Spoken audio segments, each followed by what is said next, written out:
Hello दोस्तों, नमस्कार। स्वागत है आप सभी का मेरे YouTube channel the grammar hub by Daya Tagariya पर। हम लोग स्टार्ट कर चुके हैं English zero to hero series और उसके अगली कड़ी में हम लोग आज स्टार्ट करने वाले हैं टेंस, बहुत ही इंपॉर्टेंट, पास्ट परफेक्ट। उससे पहले मैं आप सभी को बता दूं कि ये जितनी भी क्लासेज हमारी हो रही हैं वो सब, पहली बात तो ये है कि रोज़ शाम को 5 बजे क्लासेज आ रही हैं और इन सभी के जो नोट्स हैं और आपकी एग्जाम से रिलेटेड जो अपडेट्स हैं, चाहे आप स्टूडेंट हो चाहे आप टीचर हो, आपकी एग्जाम और आपकी जो गतिविधियां चल रही हैं आसपास, उन सभी से रिलेटेड जितनी भी अपडेट्स हैं वो सभी आपको मिल जाएंगी हमारे इस यूट्यूब चैनल, हमारे इस Telegram channel the grammar hub by Daya Tagariya पर। और यूट्यूब चैनल का नाम इसलिए बार बार आ रहा है क्योंकि आप सभी ने अच्छे से हम हमारी सभी वीडियोज़ को सपोर्ट किया है। अब आगे भी आप सभी लोग सब्सक्राइब करके और इन वीडियोज़ को लाइक और शेयर करके अपना सपोर्ट बरकरार रखें। साथियों, हम लोग शुरू कर रहे हैं आज के इस टेंस को, जिसमें हम लोग पढ़ने वाले हैं पास्ट परफेक्ट। साथियों, पास्ट परफेक्ट एक ऐसा टेंस है जो आपको आफ्टर और बिफोर वाले जाल में ऐसा फंसाएगा कि आप ये मान लीजिए कि आपके जितने भी क्वेश्चंस आपने सही किए होंगे उनमें 1/3 की नेगेटिव में मार्किंग ऐसी लेके आएगा ये कि आपके सही क्वेश्चंस को भी गलत करवा देगा। तो साथियों, पास्ट परफेक्ट टेंस को सीखना बहुत जरूरी हो जाता है यहाँ पे, इसलिए हम लोग शुरू कर रहे हैं पास्ट परफेक्ट टेंस, जिसको हम बोलते हैं पास्ट ऑफ द पास्ट, यानी कि भूतकाल का भी भूतकाल। तो चलिए शुरू करते हैं हमारा पास्ट परफेक्ट टेंस। जैसा कि सबको पता है कि हमारी शुरुआत कहाँ से होती है, अब तो आपको पैटर्न पता चल ही गया होगा। जो हमारा पैटर्न चल रहा है बेसिक ग्रामर वाला, वो तो ये है कि हम लोग पहले पहचान पढ़ते हैं, उसके बाद HVMV, उसके बाद टेंस, और उसके बाद लास्ट में जो आता है वो हमारा सारांश निकल के आ जाता है, एक पूरा निचोड़ लेके आ जाते हैं हम क्लास के एंड में।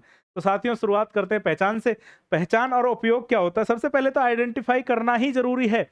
हम लोग अगर आइडेंटिफाई नहीं कर पाएंगे किसी वाक्य को, किसी टेंस को, तो फिर उसमें आगे की तो हमारी जो सारी चीजें वो वैसे ही खत्म हो गई। तो पहचान क्या है हमारी? पहचान ये निकल के आई कि वाक्य के अंत में चुका था, चुकी थी, चुके थे, या फिर या था, ये थी, ऐसे शब्द अगर आपको मिल जाए, इसका मतलब वो कौन सा टेंस हो जाएगा? इसका मतलब वो पास्ट परफेक्ट टेंस हो जाएगा। तो पास्ट परफेक्ट टेंस हो गया। उसके बाद क्या होगा? उसके बाद आएगा हमारे पास ये एक कॉन्सेप्ट कि जब भूतकाल में दो काम हुए हों तो जो काम पहले खत्म हुआ है उसमें पास्ट परफेक्ट लगेगा। साथियों, मैंने अभी अभी आपको बोला था कि पास्ट परफेक्ट टेंस पास्ट का भी पास्ट है, यानी कि भूतकाल में कोई काम हुए हैं दो, और उन भूतकाल के काम वो जो दो हुए हैं उनमें से जो पहले खत्म हो गया, वो पहले खत्म होने वाला टेंस कौन सा? Past perfect tense. और आप बोलोगे सर जो बाद में खत्म हुआ वो मैं आपको आगे बताऊंगा, बाद में खत्म हुआ उसका क्या करना है। साथियों, अभी के लिए हम लोग देखते हैं कि वह जा चुका था। वह जा चुका था, ये चुका था आपके अंत में आ गया। चुका था अंत में आने का मतलब ये है, चुका था आ गया लास्ट में, तो पहचान हो गई हमारी। चुका था तो पास्ट परफेक्ट टेंस है, और पास्ट परफेक्ट टेंस है इसका मतलब, का मतलब कौन सा टेंस है? पास्ट परफेक्ट टेंस है, इसका मतलब इसमें आगे जो हमारी HPMV आएंगी वो पढ़नी है। तो HPMV देखिए, हेल्पिंग वर्ब। साथियों, हेल्पिंग वर्ब में हम लोग बहुत फंसे हैं। कभी दो दो हेल्पिंग वर्ब आ रही हैं, कभी तीन तीन हेल्पिंग वर्ब आ रही हैं। बस ये एक दो टेंस ऐसे हैं जिनमें हमें सिर्फ एक ही HV दिखती है, और एक HV दिखते ही हम लोग खुश हो जाते हैं कि अब हमें झंझट नहीं पालना, कब सिंगुलर में क्या लगाना है, प्लूरल में क्या बनाना है। ये तो नियम लिखाने के लिए लिखा रहा हूँ। बाकी आपको बस ये ध्यान रखना है कि कोई भी वाक्य में, इस वाक्य में कोई भी अगर सब्जेक्ट आ गया, कोई भी कर्ता आ गया, इसका मतलब ही इस कोई भी कर्ता के साथ हम लोग HV हेड का प्रयोग करेंगे। हेड में सभी सब्जेक्ट के साथ, चाहे वो I we you they he she it, या फिर कोई भी नाम, चाहे सिंगुलर हो चाहे प्लूरल हो, उन सभी के साथ HV हेड का प्रयोग करते हैं पास्ट परफेक्ट टेंस में। आगे देखिए, मेन वर्ब कौन सी आएगी? मेन वर्ब आएगी आपकी वर्ब की थर्ड फॉर्म। वर्ब की थर्ड फॉर्म। जब मैंने प्रेजेंट परफेक्ट टेंस पढ़ाया था तो आप लोगों ने बोला था सर एक ही टेंस के लिए वर्ब की थर्ड फॉर्म क्यों पढ़े हम? तो पहली बात तो मैंने आपको बताई थी कि भाई साहब, एक्टिव पैसिव वॉइस नाम का एक धुरंधर बैठा है। धुरंधर क्यों बोल रहा हूं मैं इसको, वो आपको उस टॉपिक को पढ़ाऊंगा तब समझ में आएगा। तो एक्टिव पैसिव वॉइस का जो धुरंधर बैठा है, उसमें आपका जो सबसे बड़ा आपका हथियार बनेगा, जो आपका जमील मामू बनेगा, वो ये वर्ब की थर्ड फॉर्म ही बनेगी। तो इसलिए इस वर्ब की थर्ड फॉर्म को याद करना सिर्फ यहाँ के लिए जरूरी नहीं है। Present perfect, past perfect, future perfect, तीनों में ये वर्ब की थर्ड फॉर्म काम आएगी। और इसके अलावा एक्टिव एंड पैसिव वॉइस वाले धुरंधर में भी यही जमील जमाली बनेगा। तो साथियों, वर्ब की थर्ड फॉर्म का प्रयोग पास्ट परफेक्ट टेंस में मेन वर्ब के रूप में होगा, और अफर्मेटिव सेंटेंस का स्ट्रक्चर इसके बाद में आ जाता है। जैसा कि आपको पता है, subject plus HV plus MV plus object, तो एचवी की जगह पे हेड रख दी, एमवी की जगह पे वर्ब की थर्ड फॉर्म रख दी और ऑब्जेक्ट लगा दिया। ऐसे नेगेटिव और इंटरोगेटिव नेगेटिव का भी बनेगा। एक एग्जांपल देख लेते हैं, I had finished my work. Negative का देखो, मैं इतना जल्दी क्यों कर रहा हूँ, जल्दी इसलिए कर रहा हूँ क्योंकि हम लोग ये सारी चीजें पहले पढ़ चुके हैं। हमने बार बार ये इस बात पे ध्यान दिया है कि अफर्मेटिव कोई सेंटेंस है तो उसका structure subject plus HV plus MV plus object तो होगा ही, लेकिन उसमें एचवी की जगह पे हम अपनी चीज लगा लेंगे, एमवी की जगह पे अपनी चीज लगा लेंगे। उसके बाद नेगेटिव का क्या स्ट्रक्चर होता है, चलो इसी में बताते हैं सब लोग। मान लो नेगेटिव आ गया, नेगेटिव के लिए क्या आएगा, बताओ बताओ बताओ, नेगेटिव के लिए क्या आएगा। तो सर नेगेटिव के लिए बस तीसरे स्थान पे क्या लगा देंगे, तीसरे स्थान पे क्या लगा देंगे, नॉट लगा देंगे सर। और अगर हमको इंटरोगेटिव बनाना है, इंटरोगेटिव के लिए बताओ, इंटरोगेटिव अगर हमें बनाना है, इंटरोगेटिव का अगर सेंटेंस बनाना है तो बताओ इंटरोगेटिव के लिए क्या होगा कि सर इंटरोगेटिव के लिए जो हेड दिख रही है ना, इस हेड को सबसे आगे ले आएंगे, हेड आ गई सबसे आगे, प्लस सब्जेक्ट प्लस वर्ब की थर्ड फॉर्म प्लस ऑब्जेक्ट, और लास्ट में सर प्रश्नवाचक चिन्ह आ जाएगा। और इसके अलावा क्या बताया था, इंटरोगेटिव नेगेटिव बनाना है, इंटरोगेटिव नेगेटिव लिखते ही had plus subject plus not तीसरे स्थान पे प्लस वर्ब की थर्ड फॉर्म और ऑब्जेक्ट। अफर्मेटिव नेगेटिव इंटरोगेटिव और इंटरोगेटिव नेगेटिव, इसको हम लोग कम से कम 7-8 बार पढ़ चुके हैं, इसलिए मैं इसमें ज्यादा टाइम इन्वेस्ट नहीं कर रहा। तो फिर किस में टाइम इन्वेस्ट करना है सर, इन्वेस्ट करना है इस जगह पे, कहां पे, बिफोर और आफ्टर वाले जादू पे। बिफोर और आफ्टर वाला जो रूल है ये हर परीक्षा में पूछा जाता है। सबसे ज्यादा पूछे जाने वाला जो प्रश्न है वो बिफोर और आफ्टर वाला है, और ये बहुत सीधा है, मैं आपको बता रहा हूं। एक बार कॉन्सेप्ट समझ में आ गया तो ये मान लीजिए कि बहुत सीधा नियम है ये बिफोर और आफ्टर वाला। क्या नियम है, रूल नंबर ए, बिफोर का। सबसे पहले बिफोर के बारे में पढ़ेंगे, क्या रूल है। बिफोर का प्रयोग होता है अगर वो वाक्य शुरू हो रहा है और उस वाक्य के दूसरी साइड में तो वर्ब की सेकंड फॉर्म है। क्या है, वर्ब की सेकंड फॉर्म। मतलब कि हमें जो काम पहले हो चुका है, वो पहले काम होने वाला कौन सा होगा, पास्ट परफेक्ट, और जो दूसरा वाक्य होगा, मैंने आपको अभी भी बताया था कि दूसरा वाक्य कौन सा होगा, ये बाद में बताऊंगा। तो अब वो टाइम है जब मैं आपको बता रहा हूं कि चाहे बिफोर वाला वाक्य हो चाहे आफ्टर वाला वाक्य हो, इन दोनों में एक तरफ तो होता है, वर्ब की थर्ड फॉर्म से डिनोट कर रहा हूं मैं, past perfect, PP, past perfect, और दूसरी तरफ होता है पास्ट इंडेफिनिट, या फिर सिंपल पास्ट भी बोल देते हैं हम उसको, पास्ट इंडेफिनिट या फिर सिंपल पास्ट। अब जब हम लोग बिफोर का इस्तेमाल करेंगे, वर्ब की सेकंड फॉर्म का प्रयोग होता है, जब हम लोग बिफोर का कोई वाक्य होगा हमारा, तो बिफोर में तो जब पहले कोई काम हो चुका है और उसके बाद बिफोर आ रहा है, इसका मतलब क्या है कि पहले जो काम हो गया उसको बिफोर से पहले ही तो लिखेंगे। तो बिफोर से पहले लिखेंगे, इसका मतलब जब बिफोर होगा तब तो ये सेम पैटर्न आएगा, यानी कि इनके बीच में आ गया क्या, बिफोर। एक बार फिर से देखिए, एक बार फिर से, ये बहुत इंपॉर्टेंट चीज है, ये अगर समझ में आ गई ना तो ये मान लीजिए पास्ट परफेक्ट पूरा रटने में आ गया अपने में। कैसे, एक तो है बिफोर, एक क्या है, बिफोर, और एक है हमारा आफ्टर। तो हमारा जो ये पास्ट परफेक्ट टेंस है ना, इसी में आने पे तो हमको बिफोर और आफ्टर का पता चल रहा है, और इसमें आने के बाद बिफोर आफ्टर का पता चल रहा है। इसका मतलब हमारे लिए इंपॉर्टेंट कौन सा हो गया, हमारे लिए इंपॉर्टेंट हो गया पास्ट परफेक्ट टेंस। और पास्ट परफेक्ट टेंस के इंपॉर्टेंट होने का मतलब ये है कि हमें बस इतना ध्यान रखना है कि पास्ट परफेक्ट टेंस पहले आएगा या बाद में आएगा। तो इसके लिए हम लोगों को इनकी हिंदी आना जरूरी है। तो बताओ बिफोर के लिए क्या होती है हिंदी बिफोर की, बिफोर यानी कि पहले।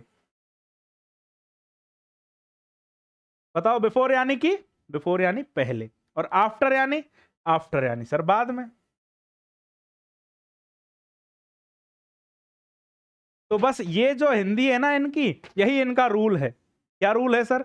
सर रूल ये निकल के आया कि अगर बिफोर का प्रयोग हो रहा है और उसमें पास्ट परफेक्ट के लिए पूछा है और दूसरी साइड में क्या देगा वो पास्ट सिंपल टेंस, तो किधर की साइड क्या आएगा वो भी ये बिफोर ही बता रहा है।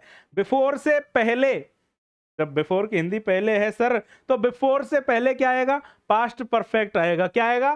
पास्ट परफेक्ट टेंस आएगा। हेड प्लस वर्ब की third form, head plus verb की थर्ड फॉर्म। बिफोर जिसका हिंदी अर्थ होता है पहले, उससे पहले ही पास्ट परफेक्ट टेंस आएगा। और बिफोर के बाद क्या आएगा? वर्ब की सेकंड फॉर्म, वर्ब की सेकंड फॉर्म।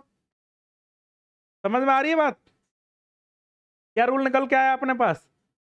बिफोर जिसकी हिंदी पहले होती है, इसका मतलब बिफोर से पहले क्या आएगा? हेड प्लस वर्ब की थर्ड फॉर्म यानी कि पास्ट परफेक्ट टेंस, और उसके बाद तो वर्ब की सेकंड फॉर्म पास्ट इंडेफिनिट तो है ही। वही तो हम बातें कर रहे हैं कि दो वाक्य तो आएंगे, लेकिन उन दो वाक्यों में पहले कौन सा आएगा और बाद में कौन सा आएगा ये कैसे पता चलेगा? तो बिफोर और आफ्टर के ये नियम आपको समझ में आने चाहिए। और आफ्टर की हिंदी क्या होती है? आफ्टर की हिंदी होती है बाद में। तो बाद में का मतलब क्या होगा? बाद में आएगा हेड प्लस वर्ब की third form.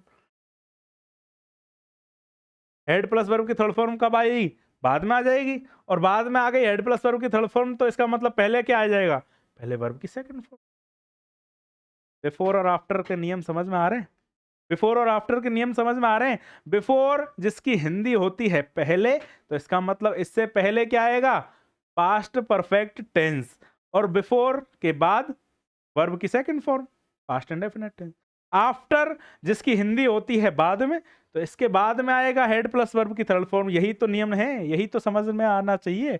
The patient had died before the doctor arrived, यानी कि इससे पहले कि डॉक्टर, जो मरीज था वो पहले ही मर गया, डॉक्टर बाद में पहुंचा है।